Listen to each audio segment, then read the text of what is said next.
always, very happy to be here in Brussels to be able to discuss with leaders of the European Union and fellow leaders from the Western Balkans about how we can move our region forward in what is a fundamental perspective of the countries of the Western Balkans in the European Union. I'm very happy that I represent a country that is at a 100% alignment with every foreign and security policy decision of the EU. And we will continue to do so in making sure that we jointly defend what are our collective values and values that stand at the very foundations of the European Union. I come here with a number of messages in representing the people of the Republic of Kosovo, primarily to call on EU leaders to immediately lift the unjust and unproportional measures against the Republic of Kosovo, which were taken because of the events in May. Kosovo has undertaken all of the measures to de-escalate the situation, and I believe that in return, now the European Union should deliver and lift those messages which in fact are hurting the people of Kosovo. Because we're talking about projects that have to deal with drinking water, waste management, projects that directly affect their lives. And I'm talking about all of our citizens, no matter their ethnicity. Secondly, of course, this summit is taking place at a time of great turmoils around the world. Therefore, peace and security, we believe, is fundamental in order for us to move on in discussing about growth, discussing about prosperity, and discussing about enlargement. Kosovo has been a victim of an act of aggression on the 24th of September of this year, where Serbia organized, orchestrated, and financed an attack against the Republic of Kosovo. We're still waiting for the European Union to adopt measures towards Serbia for this attack, because there must be accountability. And I think accountability and justice need to be the underlying principles of peace and security in the Western Balkans. And peace and security are always a precondition, as I said, for growth, for prosperity, and for enlargement. Finally, it's about time that Kosovo's European future is unlocked. Kosovo remains the only country out of the 6 Western Balkan countries without a candidate status. We've applied about a year ago, and it's about time that we move on with this process because we've already made great strides when it comes to not just meeting European criteria, but also reforms in rule of law and democracy, economy, and so on and so forth. And we're ready to do more. We just need to make sure that we are given a chance to walk on this path. There are, of course, a lot of other topics that we will be discussing with fellow leaders. And of course, I look forward to talking to you again once the meetings are finished. Are you optimistic that there will be a sanctions package against Serbia soon?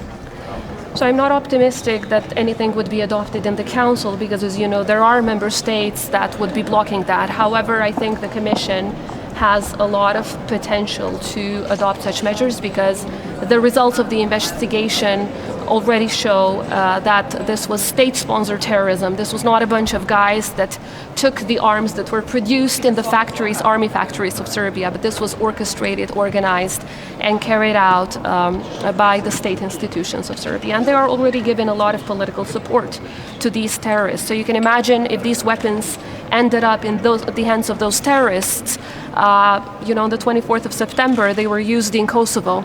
But after some time, they might end up through these terrorists in Brussels, in Paris, or somewhere else. So it's very important that we collectively fight these kind of attacks. So I do hope that more and more member states will take this very seriously, because as the White House has stated on the 24th of September, this was a plan to destabilize the entire Western Balkans. Deterrence and prevention is key in this respect. You've been repeating this message of measures against Serbia because of that incident. I remember in Granada now as well. Do you feel like you're getting through, they are even listening and considering your cause? All that I can tell you is that we will not get tired of repeating it, because we're talking about peace and security in the entire Western Balkans. These are very hard-won freedoms for all of us in the Western Balkans that were victims of genocide, war crimes, and crimes against humanity. We need to make sure that we defend and preserve these values, and we have to do that collectively with our European partners. Many of them have invested so much so that we can live in peace and stability. So this is about defending our collective success. It's not just about Kosovo. So we will continue to work with them for as long as it takes in order to make sure that we prevent and deter Serbia from attacking again. When I'm talking about measures, I want to be clear, I'm not talking about punishing. I'm talking about deterrence. And unfortunately, history has shown that that's the only language that Serbia understands. Without any measures, it's an invitation for them to attack again. But what exactly are you calling for in terms of deterrence?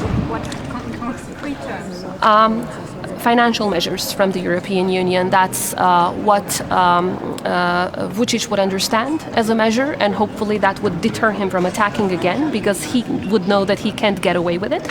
And secondly, when it comes to NATO, we're of course working very closely with NATO to continue to strengthen the security of the border between Kosovo and Serbia, so that there would be no arms smuggling any longer, and there would be no terrorists coming in with the little green men uniforms and with their armed vehicles, through which they've endangered not just the lives of our citizens and our men and women in uniform, but also they've endangered KFOR and ULEX staff.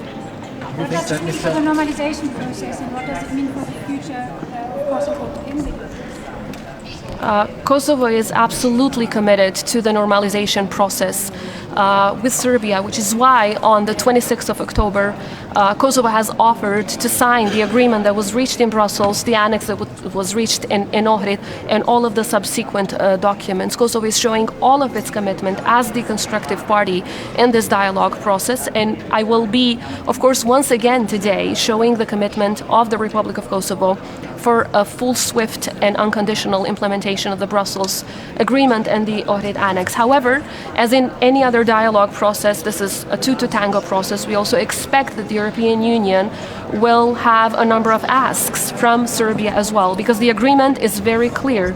It requires, of course, Serbia also to implement a number of articles, primarily Article 4 of that agreement, which requires them to stop blocking Kosovo's membership in any international organization. So, of course, we're not running away from our obligations. We are fully committed to it, but it's a two-way street, so the other party needs to implement as well. application with municipalities? Of course, that agreement, the Brussels Agreement, also includes implementing all previous agreements. As you know, on the 21st of October, the special envoys have proposed a draft statute for Serb majority municipalities. Now that draft statute needs to go to Kosovo's constitutional court to check compliance with Kosovo's constitution. And of course, if it is in compliance with Kosovo's constitution, if it does not create a new layer of governance, if it does not put any dangers forward for a future Republika Srpska, of course, it will be implemented. And of course, those who have drafted it believe that it does not create any of these, but the Constitutional Court of Kosovo is the only body that can give that confirmation.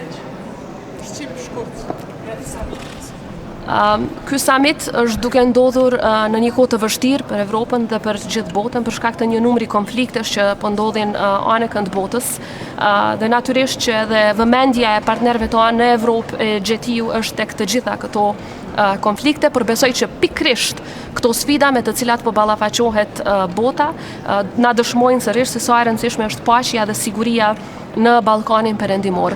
Për fat të keq, akoma Serbia udhhiqet nga njerëz të cilët dëshirojnë ta kthejnë prapa rajonin tonë në vitet e 90-ta.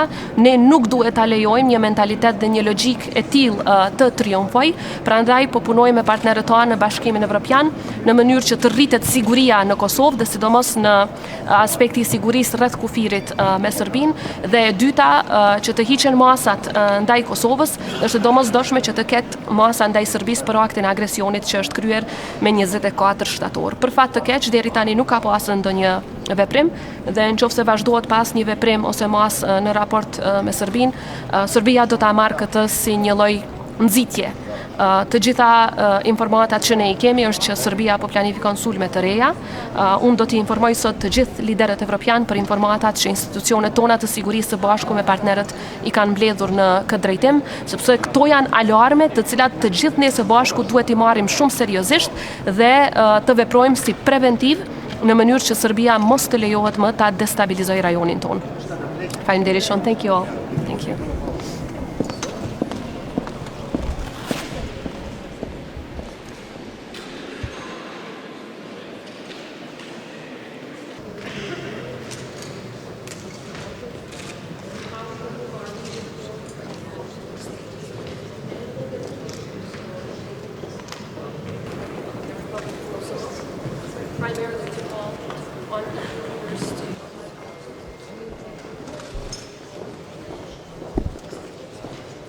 how we can move our region forward in what is to immediately lift the unjust and unproportional measures against the summit is taking place at a time of great turmoils around the world. We're still waiting for the European Union to adopt measures.